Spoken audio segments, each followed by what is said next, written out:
I just walked my dogs all the way there and back, and the beauty was great. And I thought, gosh, this would be so great to share, you know? And it's like you think about that, but then you realize that it takes you out of the moment because instead of just sharing, instead of just enjoying it, you're thinking, oh, I got to share it because it is so nice. And these two squirrels were running up and down trees, chasing each other.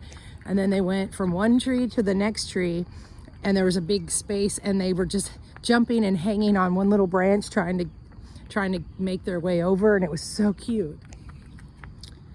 And then I saw a little squirrel that was up in that tree just staring at me, and I thought, oh, let me try and just share a moment.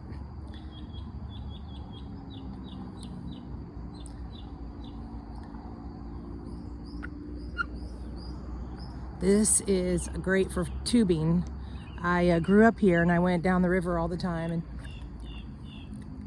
it goes way up and way, it's like goes all the way through this town to the next to the next. And